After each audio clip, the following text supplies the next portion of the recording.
Badia. This is my patient Diana today, and I have my assistant Claudine.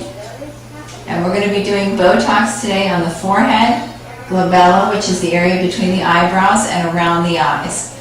Additionally, we're going to be doing Restylane on the nasolabial folds for her, and then also down here. Diana has had this procedure done before, so we're going to be showing you step by step how to do it. And we'll do the Botox first and then the Restylane. The Botox, you won't see the effects immediately. It takes at least a week to see the effects, so she won't see anything today.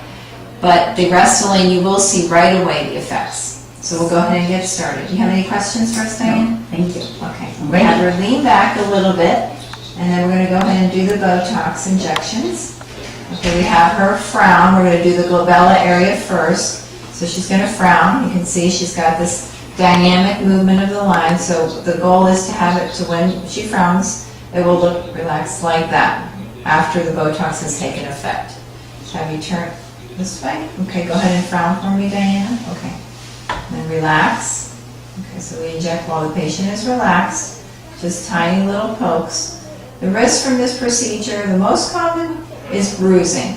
Sometimes the medicine can migrate to other areas, but generally it doesn't, and it just stays in that area. And we always have the patient come back in 2 weeks and touch them up if they need to. How are you doing? How's the pain level? Good, thank you. Diana did have topical anesthetic applied for 20 minutes prior to the procedure. So it takes away a little bit of the edge and the sting of the procedure. Okay, and that's it for the glabella. Then for the forehead, we have her frown up with eyebrows up, and you can see she has these lines across here. And we generally inject all the way across the forehead. We don't inject very low because we don't want her to get a heavy brow like a ptosis, which that's a risk with the procedure if you inject too low or if the medicine migrates. So we're going to go ahead and inject frown up for me again, and then relax. Okay, we inject right in to the muscle.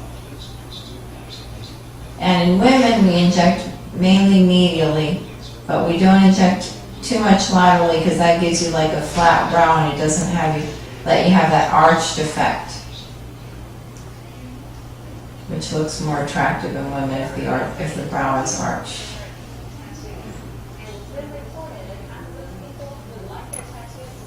You can see a little bit of where the injection is, those little bumps, but they go away in about half an hour or so. It doesn't look like she's bruising at all. Minimal bleeding, but nothing to worry. And then if there's a little area that bleeds, we just put a little pressure, and then that usually resolves. Then we're going to move to the other side and then do the Botox there. The other side of the forehead. We're going to have her frown up again. Okay, relax. You can see. Just project right into the muscle.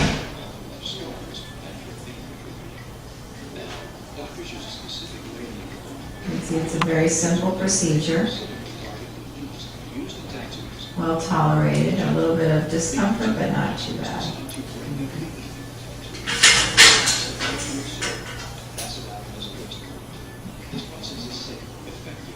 So the last area that we're going to do for her is around the eyes.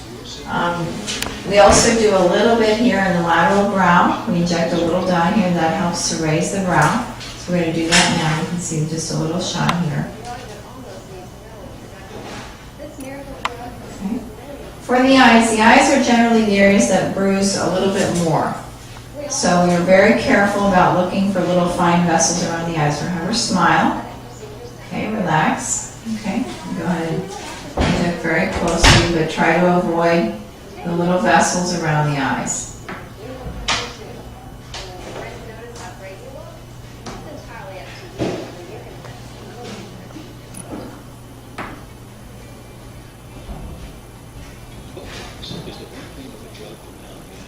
That's it. We try to inject immediately up until the middle where the pupil is, because that gets those little fine crow's feet along the back.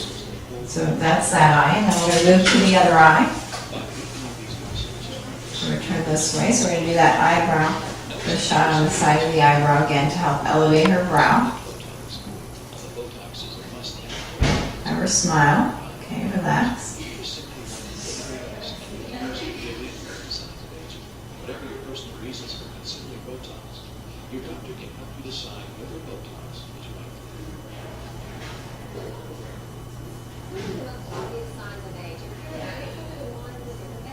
And that's it. So you can see she's a little bit red, but that'll resolve.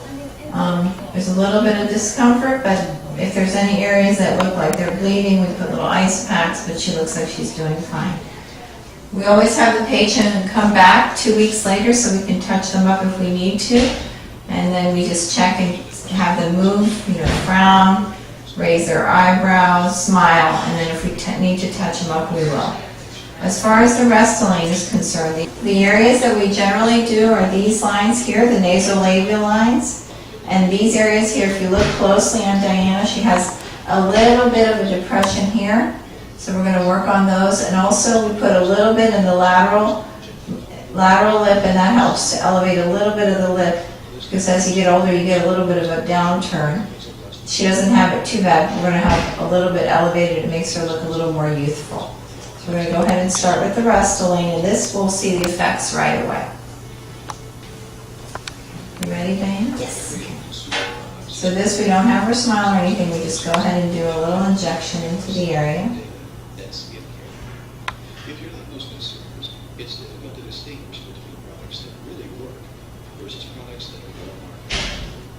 This confusion is why many doctors are now turning to a cross between cosmetics and pharmaceuticals called cosmeceuticals. These products are skincare related. You can see already the difference between one side and the other. Okay. And here she has this little bit of a depression. We're going to inject right into the depression. Okay. Have you open your mouth a little bit. Then we inject right here onto the side.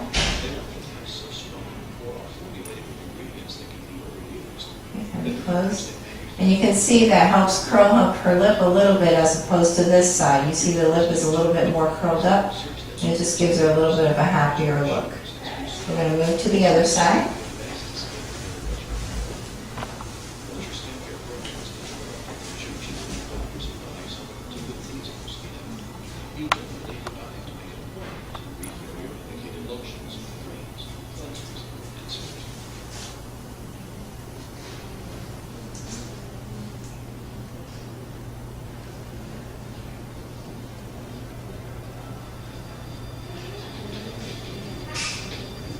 You can see the effect immediately, the softening of the nasolabial fold.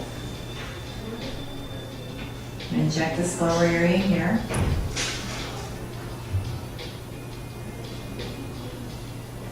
And have her look at me, see? Okay, you can see it's pretty symmetric, both sides, so I'm going to put a little bit here, have you open. It's a little more open.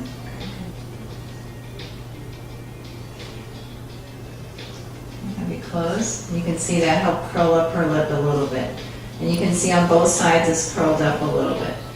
Now we have a little bit of extra medication left. We're going to just fill this lower area in here. See there's a little bit of a depression here and here. Again, as you get a little bit older, it just helps fill in this, just the early signs, not that Diana's old, but you just see the early signs of loss of volume in the lower face, and that helps to make it look a little more youthful. Do the other side a little more, and then that's it. Now the Restylane tends to be a little bit more uncomfortable than the Botox, but generally they're about the same when you say Diana level of discomfort. I feel the same. Okay, so then we always have the patient look, so we show them what we've done, okay? Then we ask them if there's any areas that really bother them, or they're still Great. so that's it. Okay.